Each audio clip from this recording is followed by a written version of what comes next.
The University of Cincinnati's packed auditorium buzzed with anticipation. Debates were always electrifying, but tonight was different. The spotlight was on Dr. Richard Lawson, a tenured professor known for his sharp wit and dominance in political debates, and Karoline Leavitt, a rising conservative voice making waves in political circles. Dr. Lawson, a seasoned figure in the political science department for over 20 years, leaned back in his chair with confidence. He had dismantled seasoned politicians, humbled self-assured students, and prided himself on deconstructing conservative arguments with ease. But this wasn't just another policy discussion, this was about power. Across from him, Karoline sat upright, her expression unreadable. She wasn't there to impress the professor or win over the skeptical students shifting in their seats. She was there because she believed her voice deserved to be heard. Despite being in her 20s, she had already worked in the White House press office, navigated the rough terrain of political discourse, and understood what it meant to be underestimated. The moderator, a middle-aged professor tasked with keeping the debate from spiraling into chaos, adjusted his glasses, bracing for the verbal showdown that had the internet buzzing ever since. Tonight's discussion will focus on the current political climate, media narratives, and the impact of young voices in shaping America's future. Let's begin. Give them a round of applause. The floor was open. Dr. Lawson wasted no time. I think we can all agree, he began, scanning the audience, that misinformation has become one of the greatest threats to democracy in modern history. But what concerns me even more is the rise of so-called conservative influencers, young individuals with little real political experience who are elevated simply because they say what certain groups want to hear. His voice was calm, his words deliberate. He didn't look at Karoline, not yet. He wanted the tension to build. She stayed silent, letting him speak. Take Miss Leavitt, for example. Yes, she's built a platform, but what exactly qualifies her to dictate what's best for the country? Is it her age? Her time working under a controversial administration? Or is it simply that she knows how to repeat the talking points that fire up a base? A few chuckles rippled through the crowd. Some students shifted uncomfortably, while others smirked. Karoline finally leaned forward, clasping her hands together. Are you asking me a question, Professor, or are you just setting up your punchline? A few murmurs spread through the room. Dr. Lawson tilted his head, feigning amusement. I'm giving context, but sure, let's hear from you. Karoline took a deep breath, her voice steady. I find it interesting that the same people who claim to amplify young voices suddenly change their tune when those voices don't align with their views. Dr. Lawson chuckled. Oh, come on, this isn't about suppressing voices, it's about credibility, about critical thinking. If someone is being used as a political mouthpiece, we have to ask, are they a leader, or are they just playing a role? Then, with that same smug, calculated smile, he said it. Because from where I'm sitting, Miss Leavitt, you didn't get here on merit, you became Trump's puppet. The room went silent. A few gasps. A few laughs. Students exchanged glances, unsure whether to cringe or cheer. But Karoline didn't flinch. She didn't turn red, shift in her seat, or stutter. She just smiled. And what she said next? That changed everything. She let the words linger in the air for a moment. She had been called worse, much worse. But the way Dr. Lawson said it, with that smug certainty, that effortless dismissal, made it clear he thought this was checkmate. She exhaled slowly, fingers still interlocked on the table, then, with the same calm demeanor, tilted her head slightly and spoke. If standing for the values I believe in makes me a puppet, then what does blindly attacking those with different views make you? A ripple of murmurs spread through the crowd.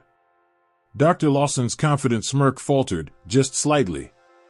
Karoline could feel the shift.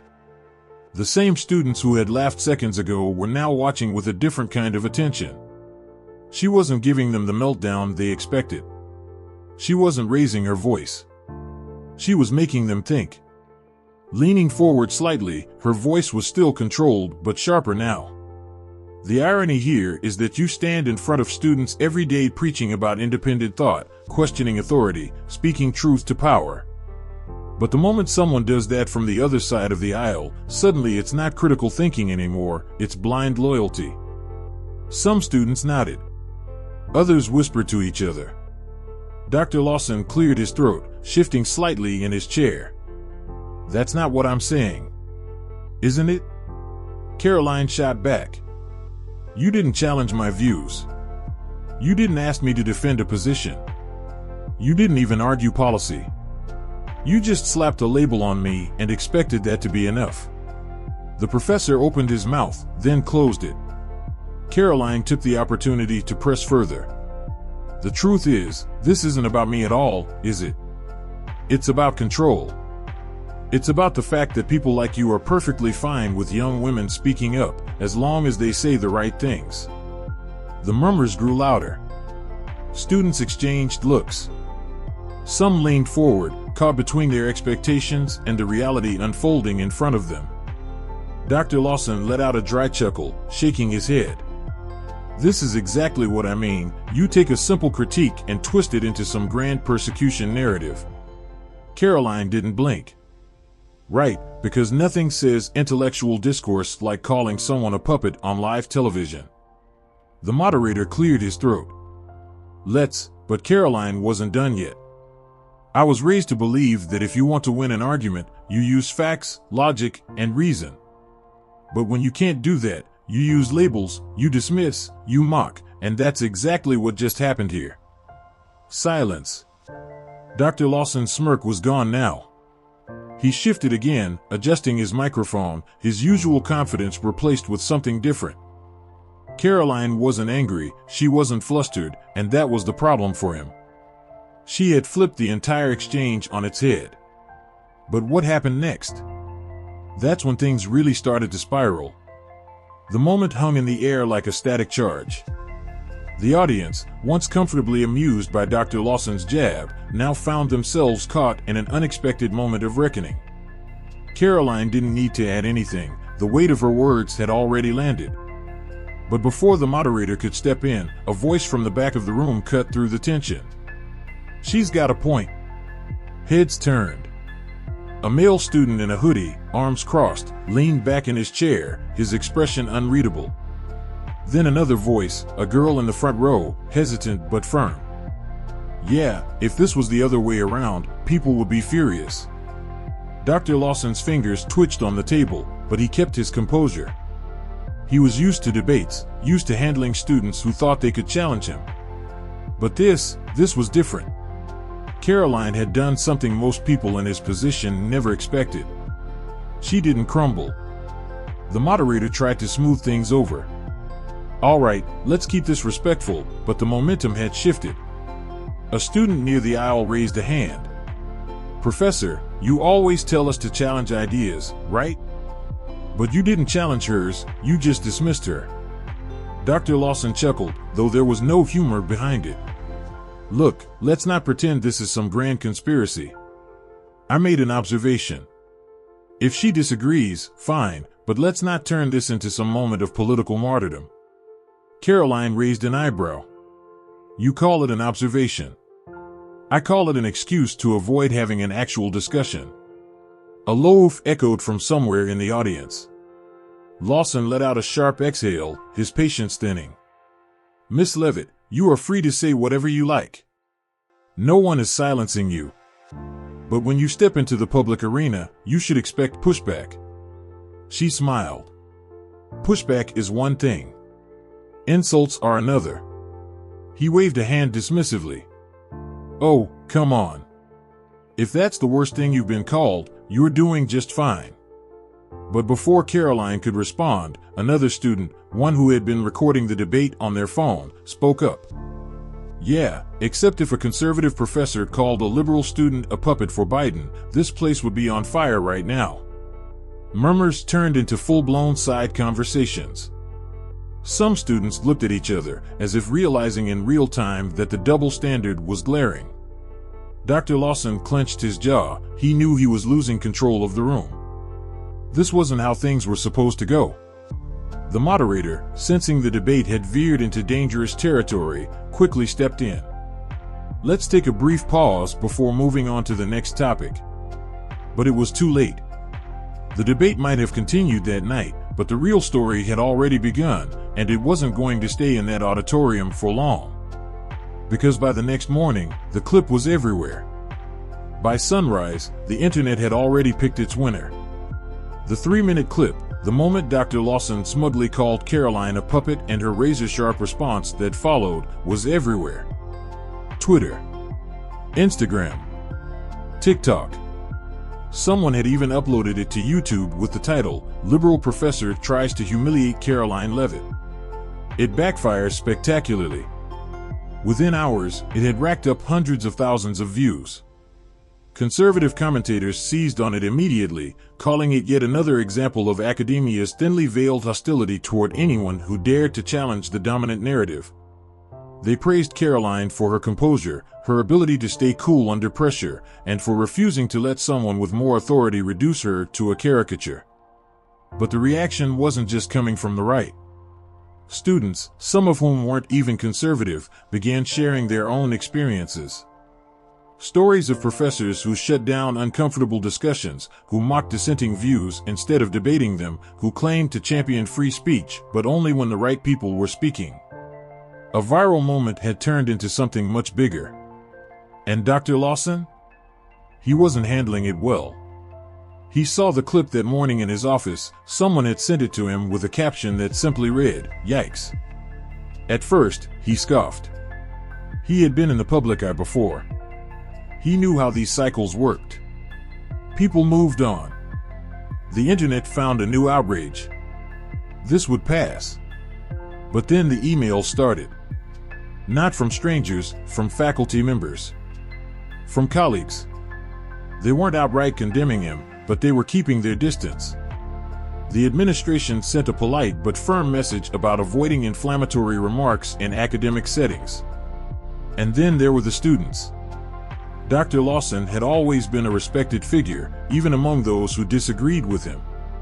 But now, some were looking at him differently. Some who used to greet him in the halls now avoided eye contact. Others, students he thought of as allies, weren't so eager to defend him. And Karoline? She hadn't said a word since the debate. She didn't need to.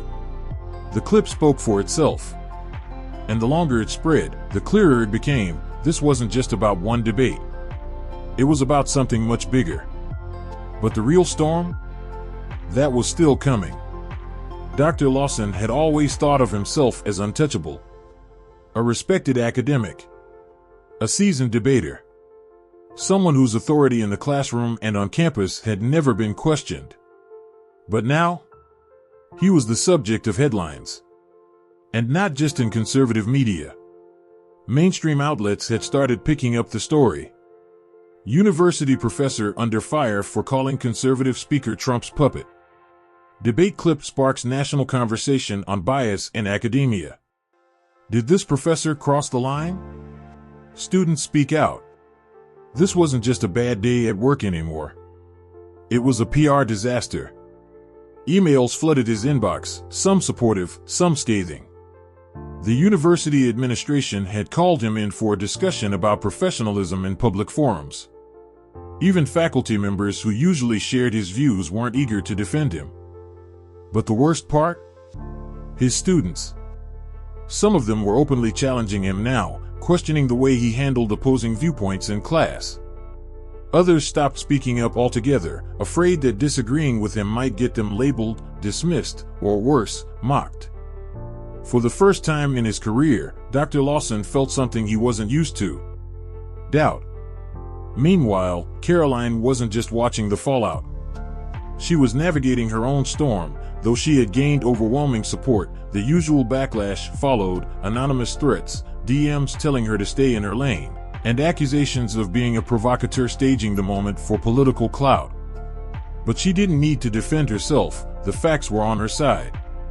She hadn't come to the debate to pick a fight or throw the first insult. She had simply refused to be belittled. And for that, the world had taken notice. The more people watched the clip, the clearer it became. Dr. Lawson didn't lose because he debated poorly. He lost because he never debated at all. But what happened next would change everything for both of them. By the following evening, Dr. Lawson was trending, not just in academic circles, but in mainstream news. The university had tried to ride it out, hoping the internet would move on, but the petition changed everything, turning the viral moment into a national conversation about free speech, academic bias, and the power dynamics between professors and students. The pressure was mounting. Late that night, Lawson sat alone in his office, scrolling through headlines. Professor's smug insult backfires as students demand respect and debate. Karoline Leavitt shuts down liberal professor. And the internet loves it. Is higher education failing its students? A controversial debate sparks national discussion. A surge of frustration burned through him. This wasn't how it was supposed to go. For years, he had dominated discussions, controlling rooms, putting students in their place without outright humiliating them, building a career as the intellectual authority, the guy who always had the last word. But now, he was the one being dissected, analyzed, and judged. And Karoline? She hadn't even responded to the media. Her silence was more powerful than any statement she could have made. Meanwhile, back on campus, the energy had shifted. Karoline wasn't just the girl from the debate anymore. Even students who disagreed with her politics now respected how she had handled herself. Then came the email. Subject: upcoming meeting to discuss classroom conduct and faculty standards. Dr. Lawson's stomach tightened as he read it, exhaling sharply. So this was how it started. But the final blow? That was still coming. He sat across from the university's academic review board, arms crossed, his expression tight, in a small, sterile meeting room, the kind of place where decisions were made behind closed doors. The dean of faculty, a sharp-eyed woman who had worked at the university longer than Lawson, folded her hands on the table. Professor Lawson, you've been a respected member of this institution for over 2 decades. That's not in question. Lawson nodded stiffly, waiting for the inevitable but. However, she continued, your conduct at the debate has created a problem that extends beyond you. One of the board members, a younger administrator, leaned forward. We're facing pressure from donors, students, and media outlets. The petition has gained more traction than we anticipated. This isn't just about you and Miss Leavitt anymore, it's about the university's reputation. Lawson clenched his jaw. So what? You want me to apologize? The dean exhaled, exchanging a glance with the others before answering. We need you to make a statement clarifying your remarks. A public one. Lawson's lips pressed into a thin line. He had spent years shaping young minds, challenging ideas, pushing boundaries, and now, because of one moment, one viral clip, he was being told to kneel to the court of public opinion. Absolutely not, he said, his voice firm, defiant. I won't be part of this ridiculous overcorrection. I didn't do anything wrong. The room was quiet for a long beat. Then, the dean sat back, a slight frown creasing her forehead. Then I suggest you start updating your CV. Lawson froze. Excuse me? If you refuse to cooperate, we can't guarantee your position here will remain secure. Her voice wasn't cruel, just matter of fact. We're not firing you, Richard. But you've put us in a situation where we have to make a choice. And between you and the institution always wins. The weight of her words settled on him, his pulse pounding in his ears. After years of loyalty, prestige, tenure, he was being pushed out. And Karoline? She wasn't the one forcing him out. He had done it to himself. But what happened to Karoline next? That was even more surprising. While Dr. Lawson sat in silence, grappling with the slow collapse of his career, Karoline Leavitt's world was shifting in the opposite direction. The night after the debate, her phone exploded with messages, calls, emails from reporters, political commentators, even a few major conservative figures. They all wanted to hear from her. But she didn't rush to speak. She wasn't interested in riding the wave of outrage. She wasn't going to be another headline that flared up and burned out. Instead, she stepped back, let the moment breathe, and focused on something bigger. And then, an invitation. A well-known conservative think tank reached out, asking if she'd be interested in giving a talk about free speech on college campuses. Nothing too formal, just a conversation about what had happened, how she handled it, and what it said about the state of political discourse. At first, she hesitated. She had never set out to be a symbol of anything. But then she thought about the students who had approached her after the debate, the ones who had said, "I don't agree with you, but I respect how you handled yourself." And she realized this wasn't just about politics. So, she said yes. The event was supposed to be small, but by the time the day arrived, the auditorium was packed: students, faculty, local media. They all wanted to hear what she had to say. And she delivered. She didn't attack Dr. Lawson. She didn't gloat. Instead, she spoke about the importance of real debate, of listening to each other even when it's uncomfortable, of refusing to be silenced, but also refusing to become a caricature of what others expected. And by the time she finished, she had done something no viral clip could ever do. She had proven that she wasn't just the girl who clapped back. She was a voice worth listening to. And as for Dr. Lawson? Dr. Richard Lawson was about to learn a hard lesson about the world he thought he understood. Standing in front of his packed lecture hall for what would likely be the last time, he had made his decision: no apology, no public statement, no bending the knee. The university hadn't fired him outright, but the message was clear: his time was up. His courses were quietly reassigned for the next semester, his faculty email flooded with complaints and defenses alike, and an increasing number of students were questioning whether he was really the champion of debate he had always claimed to be. He had lost control of the narrative, and worse, he had lost the respect of his students. He could have salvaged his reputation, turned this moment into something meaningful, admitted his mistake, and shown that he was bigger than his own ego. But he wouldn't. Instead, he ended his final lecture with a bitter remark: "Enjoy your echo chambers. You've all made it clear that you don't want real discourse, you just want your side to win." Some students clapped, others shook their heads, and just like that, he walked out of the room.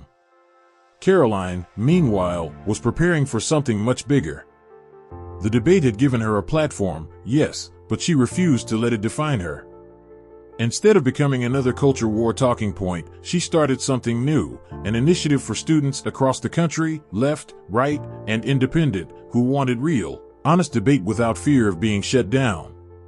A network of people willing to talk, listen, and challenge ideas without resorting to labels and insults. And it started working. Universities that once ignored conservative students now had to take them seriously. Students who feared backlash for their beliefs, on both sides, suddenly had a place to engage without being dismissed. She had done something Lawson never could: she had turned debate into action. And as she stepped onto the stage for her next talk, she realized something: it had never been about winning. It was about proving that ideas, not insults, shape the future. What happened that night wasn't just about one debate, one insult, or one viral clip. It was about what happens when people stop listening, when intellectuals become gatekeepers instead of educators, when students are told that some voices matter more than others. But here's the truth: no one has a monopoly on the conversation. And whether you agree with Karoline or not, one thing is certain: she earned her voice. Now the question is, will you?